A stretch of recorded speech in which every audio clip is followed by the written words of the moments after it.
Olá, eu sou o Cláudio Lessa em Orlando, nos Estados Unidos, impressionado com a suprema ironia vivida pelo fazendão, que tem um presidente alcoólatra, mas quem morre com a bebida é o distinto público. Hoje, 9 de outubro de 2025, é o dia do atletismo, o dia do açougueiro, o dia mundial da visão, o dia dos eventos curiosos, o dia mundial dos correios e o dia do profissional de consórcio.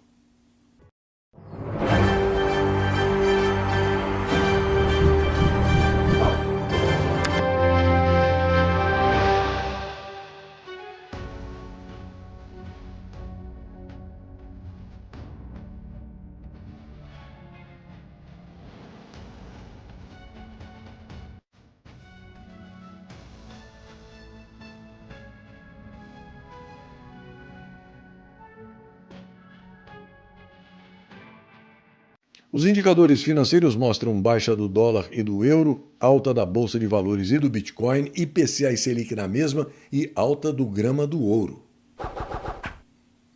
O jornalista Joaquim Ribeiro informa que depois das tratativas entre o atual ocupante do Planalto, quem quer que seja ele, e o presidente Donald Trump, um Airbus A330 da Força Aérea Brasileira pousou na base aérea de Andrews, nos arredores de Washington, onde o secretário de Estado norte-americano Marco Rubio recepcionou uma pequena comitiva composta, dentre outros, pelo picolé de chuchu merendeiro abortista Opus Dei e as marionetes das relações exteriores e da Fazenda.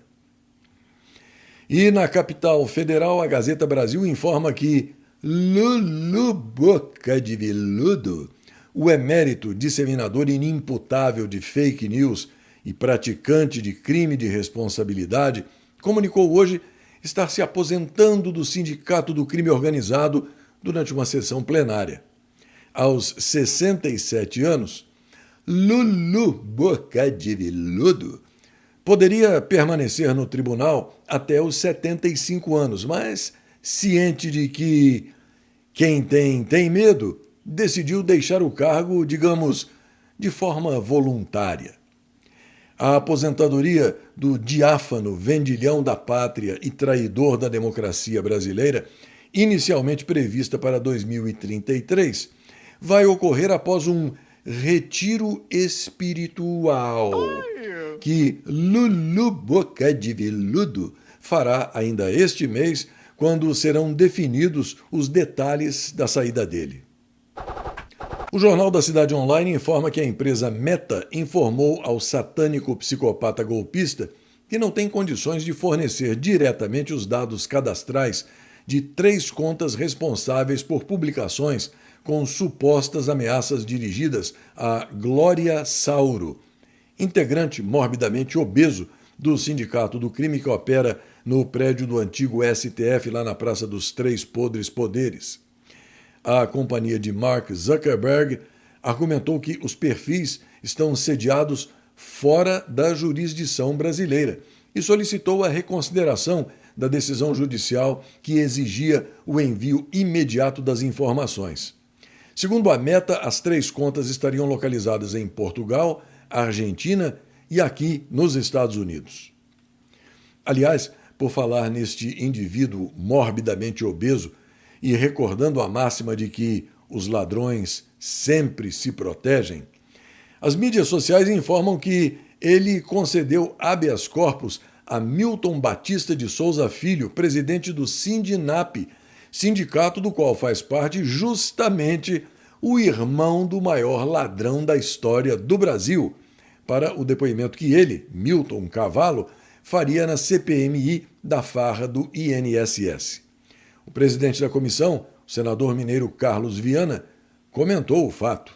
Nós já iniciamos o dia com mais uma notícia que nos estranha. Recebi há pouco um habeas corpus, o segundo emitido pelo ministro Flávio Dino, que eu posso dizer contra esta CPMI, ainda que debaixo da legalidade do cargo que ele ocupa. O habeas corpus concedido ao presidente do Sindinap permite que ele não fale e não responda absolutamente nada nesta CPMI. Agora, os senhores vejam bem, Polícia Federal nas ruas em vários estados, operação que está sendo deflagrada em conjunto com as nossas investigações e as investigações do Supremo Tribunal Federal. Ontem, numa conversa com o ministro André Mendonça, nós trocamos muitos relatórios sobre o que está acontecendo e o que nós já avançamos. Hoje a polícia está executando, inclusive no sindicato desse senhor que está aqui para depor. E chega um habeas corpus blindando uma pessoa que tem muito o que responder ao povo brasileiro.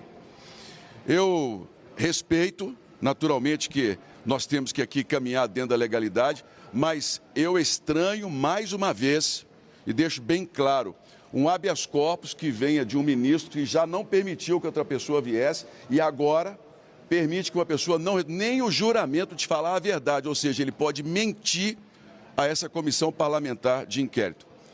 No meu entendimento como parlamentar, nós estamos diante de um grande movimento de blindagem de pessoas próximas, inclusive, ao governo, aos sindicatos, e que estão usando da legislação para poder não dar explicações aos brasileiros. Mas isso não vai adiantar, porque as provas que nós temos, a movimentação que nós temos de contas bancárias, elas por si só já falam.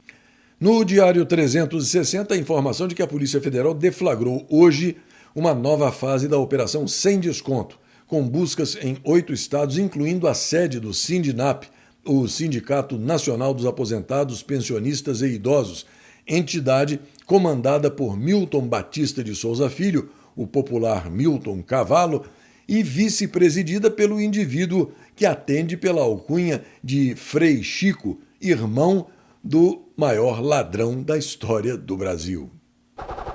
A Câmara dos Deputados derrubou a medida provisória 1303 de 2025, a chamada MP da taxação, considerada fundamental pelo desgoverno Petralha de ocupação para fechar as contas do ano que vem. Os congressistas nem chegaram a analisar o mérito da proposta, pois aprovaram um requerimento de retirada de pauta.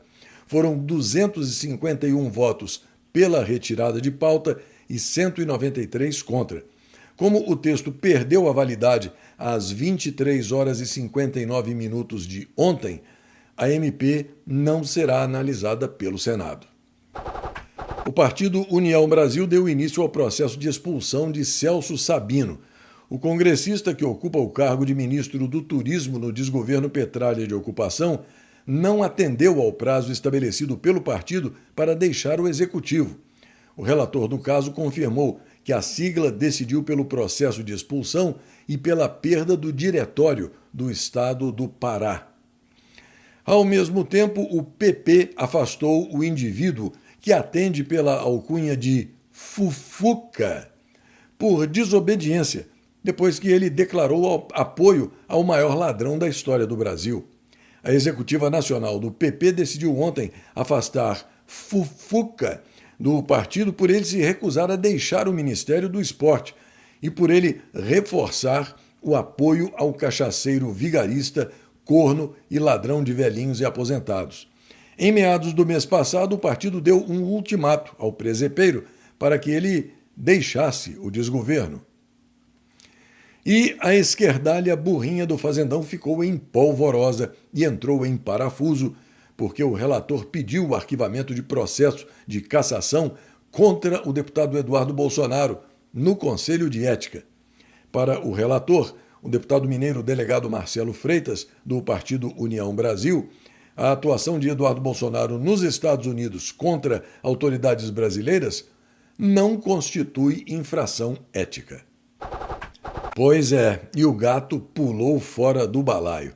A jornalista Karina Michelin informa que o regime Petralha montou uma rede milionária de influenciadores pagos com dinheiro público para manipular a opinião popular, por meio de agências contratadas pela Secretaria de Comunicação da Presidência da República. Os criadores de conteúdo recebem, em média, R$20 mil por cada postagem, e tudo disfarçado de campanha institucional. Na prática, é propaganda política financiada com o dinheiro do contribuinte. As agências intermediárias recebem contratos milionários da Secom e repassam parte dos valores aos influenciadores alinhados ao consórcio criminoso. Bilhões de reais estão sendo direcionados à manipulação digital, numa forma de campanha eleitoral permanente financiada com o dinheiro de pagadores de impostos. De acordo com a Lei 9.504 de 1997, o uso de recursos públicos para promover autoridades fora do período eleitoral configura propaganda antecipada e uso indevido da máquina pública. Além disso, o artigo 37, parágrafo 1º da Constituição Federal, proíbe publicidade institucional que promova autoridades ou partidos. Na esfera civil, a prática também caracteriza ato de improbidade administrativa por violar os princípios da legalidade e da moralidade. Ou seja, o maior ladrão da história do Brasil está em campanha permanente com dinheiro público, o que poderia gerar cassação de mandato, multa, inelegibilidade e perda de direitos políticos. Isso, claro, se a justiça fosse cega, né? Esses influenciadores são agentes pagos da narrativa oficial do clepto-regime. Enganam, distorcem e atacam quem denuncia o esquema. O Estado financia a mentira e eles ganham dinheiro. A Karina arremata dizendo que o fazendão está sendo governado por propaganda e isso é crime. Enquanto isso, o advogado e empresário Raul Canal explica por que o sistema político do fazendão é inviável. Confira. Você sabe por que o sistema político do Brasil é inviável? Porque as contas não fecham e eu vou te explicar por quê. Nós temos um presidente e um vice-presidente, 81 senadores, 513 deputados federais, 27 governadores e 27 vices, 1.059 deputados estaduais, 5.568 prefeitos e 5.568 vice-prefeitos, 58.818 vereadores. Se não bastasse isso, cada senador tem direito a nomear 54 assessores parlamentares, o que dá 4.374 assessores. Cada deputado federal tem direito a 25 assessores, o que dá mais 12.805 assessores. Temos 26 mil assessores para deputados estaduais e mais de 600 mil assessores para os vereadores. Você sabe quanto custa isso? R$248 mil por minuto, ou seja, 14,8 milhões de reais por hora ou 357 milhões de reais por dia, o que dá 10,8 bilhões por mês ou 130 bilhões de reais todos os anos. Some-se a isso a cada ano mais 1 bilhão de fundo partidário e a cada 2 anos mais 5 bilhões de fundo eleitoral. E realmente a conta não fecha.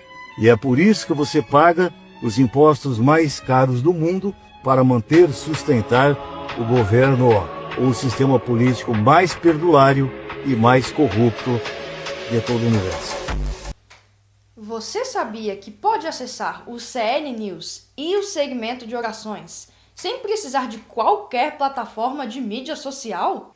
Está no ar o novo site clnewsoficial.com. Acesse o clnewsoficial.com, guarde o site nos favoritos do seu navegador, espalhe essa boa notícia e não se esqueça de enviar a sua colaboração. A sua ajuda é fundamental para a continuação e a sobrevivência desse projeto jornalístico, iniciado há 5 anos. Qualquer valor ditado pela generosidade do seu coração e ajustado pela realidade do seu bolso será sempre muito bem aceito. Desde já, muito obrigada! O inútil Tribunal Superior do Trabalho desistiu de montar uma sala VIP com dinheiro público no aeroporto de Brasília. O projeto, avaliado em R$ 1.500.000, criaria uma área exclusiva para os 27 pseudo-ministros que também contariam com transporte direto até os aviões. O próprio presidente do TST, Vieira de Mello Filho, anunciou o fim do negócio pela pocilga inútil. Agora, veja só o que o gaúcho, deputado estadual e médico veterinário Rodrigo Lorenzoni conta sobre a Universidade Federal de Pelotas.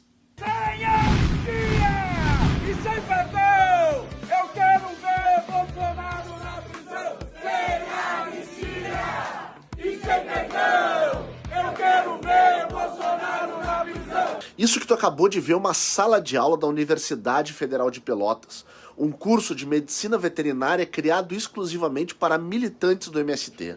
Uma universidade que deveria ser de todos está sendo transformada num espaço de doutrinação política. Isso é um absurdo, é uma vergonha.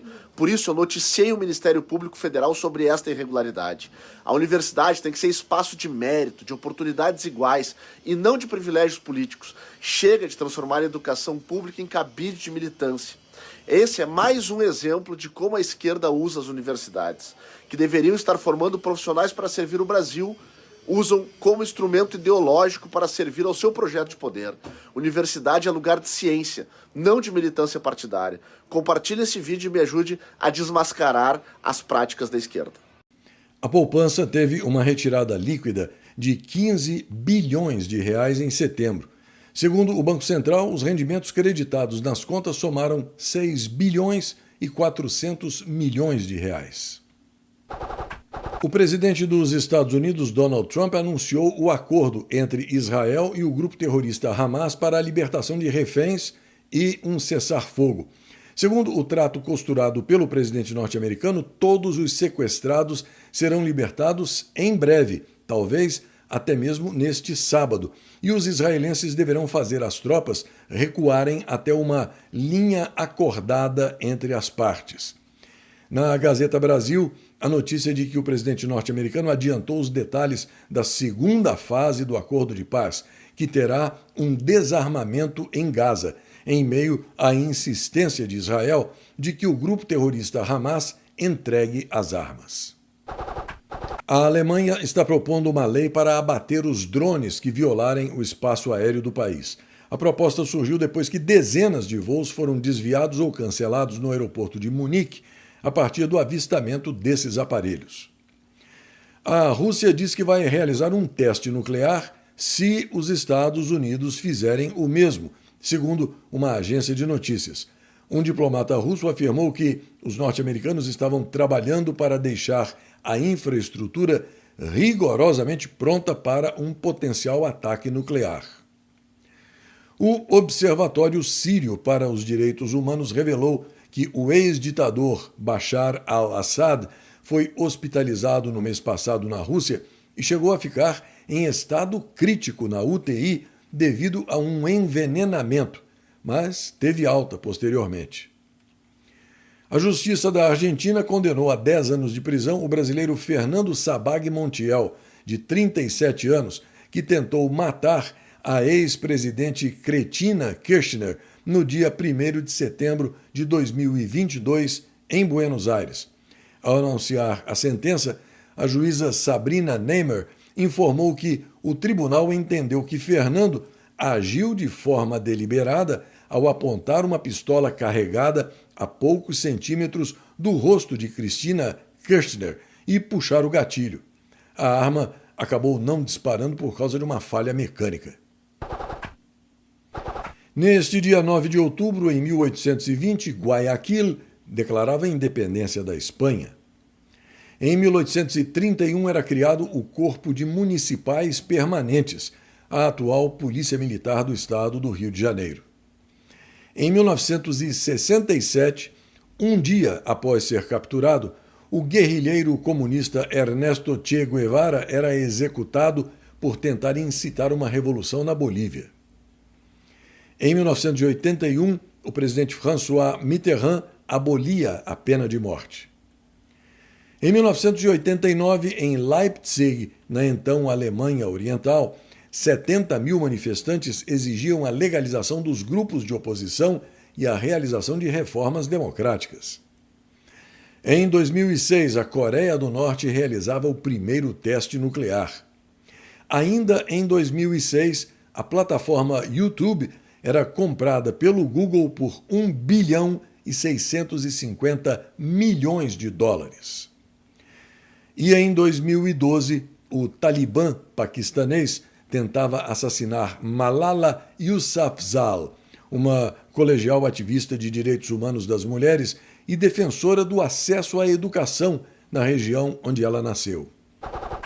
Esta edição do CL News está quase terminando, mas eu aproveito para agradecer a você, dessa grande família que me recebe na sua casa, que prestigia esse meu NetJornal, e dizer mais uma vez que eu leio sempre todas as mensagens que eu recebo, embora eu nem sempre consiga responder individualmente, por causa do acúmulo de trabalho, especialmente porque eu faço tudo sozinho.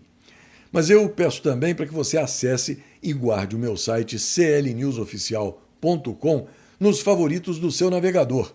Por favor, fale sobre o site com todos que você conhece, para que esse NetJornal isento, objetivo, sem manipulação nem mimimi, mas com aquele toque de humor, também possa chegar até eles. Aqui vai um forte abraço para o Edmar Rodrigues Pontes, de Juiz de Fora, em Minas Gerais, para o Aloísio Conceição, Manuel Silveira, Amauri A. Oliveira, Inês A. Benevides, Listen Properly, Marta Aparecida Joy, Marcone Jesus, Givanildo Félix de Araújo, Growth RP, José Francisco Pinto, Georgina Vieira e para o José Carlos Aranda. E mais uma coisinha. No Fazendão Soberano é assim. Cachaceiro vira presidente, café vem misturado com vidro, condenado vira descondenado, gasolina tem água, vacina mata, uísque tem metanol, homem honesto fica preso, chocolate não tem chocolate, cueca tem dinheiro, urna sem voto de verdade, primeira-dama é da vida fácil e o poste faz xixi e cocô no cachorro. E segue o baile. Até a próxima.